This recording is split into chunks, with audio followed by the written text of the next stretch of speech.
Celle-ci, non. Ton peuple l'a-t-il jamais accusé de mensonge avant qu'il annonce cette revendication? Non. Il y a énormément de questions qui ont permis à cet empereur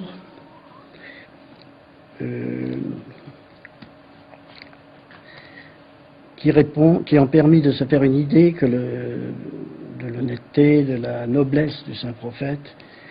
Et à la fin de cette conversation,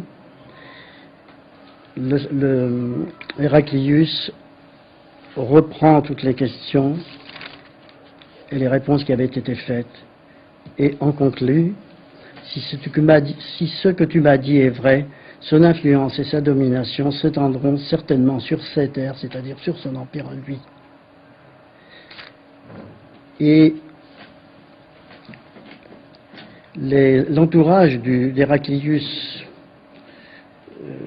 était assez troublé parce que l'empereur applaudissait quelqu'un d'une autre communauté que la sienne.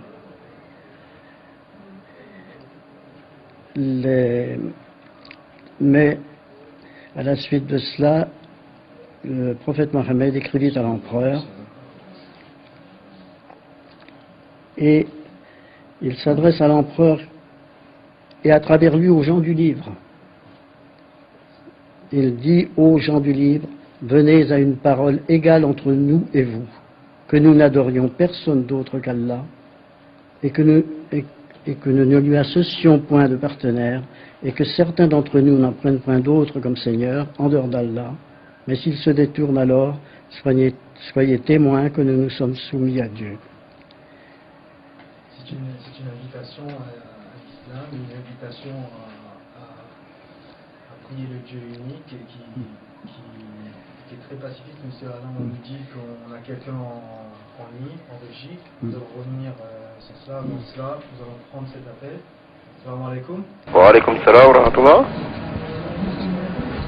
Quelle était la sourate qui a été récitée par les compagnons du saint prophète Mohammed sallallahu alayhi wa sallam lorsqu'ils se sont présentés au roi d'Abyssinie, le roi chrétien? Et est-ce que les descendants du Négus, donc du roi d'Abyssinie, est-ce que vous savez s'ils sont devenus musulmans après sa mort? Merci de votre appel. Jazakumullah. Je pense que la sourate qui a été récitée, c'était la sourate Maryam, chapitre 19 du Saint-Coran. Et après, comme vous le savez, toutes les questions, comme tout à l'heure, M. Alain nous parlait, il nous détaillait un peu comment l'islam a été présenté devant l'empereur, cet empereur, et les réactions, comme vous le savez. Il disait qu'effectivement, que tôt ou tard, effectivement, l'islam régnera même chez lui. Vous voyez? Alors, il ne voulait pas effectivement trop attendre, parce qu'il y avait beaucoup de questions qu'il avait posées. Et effectivement, vous n'avez pas suivi l'émission depuis tout à l'heure, mais voilà un peu ce que M. Alain il nous racontait, que l'empereur a posé beaucoup de questions aux envoyés du saint prophète Mohammed à cet empereur, où il parlait: si vous connaissez cet homme avant, s'il mentait, il a déjà menti. Il y a beaucoup de questions. Est-ce que c'est un homme bien, un homme honnête? Et son message, c'est quoi? Il prêche de quoi? Et la réaction, comme vous le savez, la réaction de l'empereur a été vraiment immédiate en ce qui concerne l'islam. La deuxième partie de la question de notre interlocuteur était: est-ce que les descendants du Négus sont devenus musulmans par la suite? On ne le précise pas dans les documents que nous avons là. Moi, j'ai trouvé dans d'autres livres que ces royaumes sont restés chrétiens, puisque le Négus le dernier qui a régné en Éthiopie au XXe siècle, Haïlé Sélassié, était chrétien. Et l'Éthiopie actuelle sont des chrétiens d'un rite très ancien, effectivement, et très particulier, enfin très ancien. Et il y avait d'ailleurs aussi cette question, nous savons qu'en Éthiopie, il y a quelques vingtaines d'années, il y avait des communautés juives qui étaient noires, africaines, importantes. Ce sont ces falachas qui sont partis en Israël peut-être 30 ans.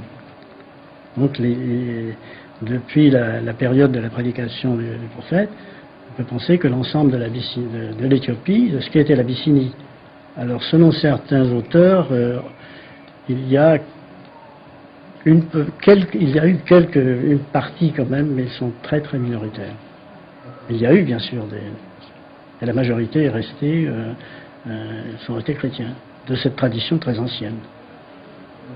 Nous allons garder cette question en mémoire, nous allons essayer d'y répondre un peu plus en détail la prochaine fois.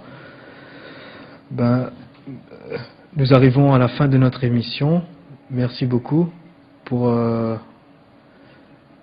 votre participation. Je voulais juste vous demander par rapport, vous avez parlé de Héraclus et du Négus. Le traitement que le saint prophète a eu envers Khosroès aussi est resté célèbre dans les annales. Oui. L'empereur perse.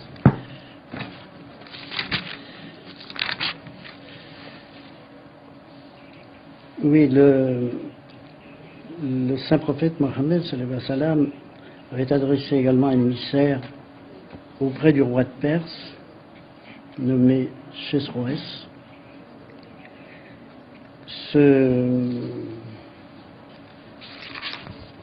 Ce roi a déchiré la lettre qui lui a été remise. Il décide ensuite, il veut faire arrêter le prophète par Badan, qui est un gouverneur du Yémen. Il doit être dans sa juridiction. Il fait tuer l'émissaire aussi. Oui. Et c'est à propos de cette attitude du roi de Perse, le saint prophète Mohammed sallallahu alayhi wa sallam a prié la nuit et Dieu l'a informé que le fils de Khosroès assassinera son père. Et c'est en fait ce qui s'est passé. Et ce qu'il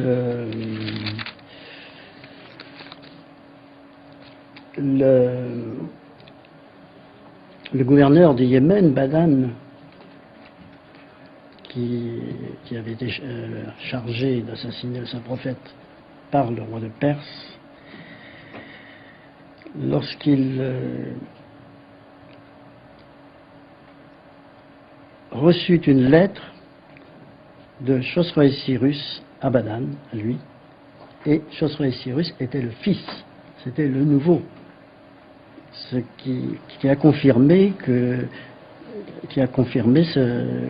donc la mort du roi de Perse. La lettre est ainsi formulée: de Chosroès-Cyrus à Badan, gouverneur du Yémen, j'ai assassiné mon père parce que son règne était devenu corrompu et injuste. Il a assassiné les nobles et traité ses sujets avec cruauté. Dès que tu recevras cette lettre, rassemble tous les officiers et demande-leur d'affirmer leur loyauté envers moi. Quant aux ordres de mon père concernant l'arrestation d'un prophète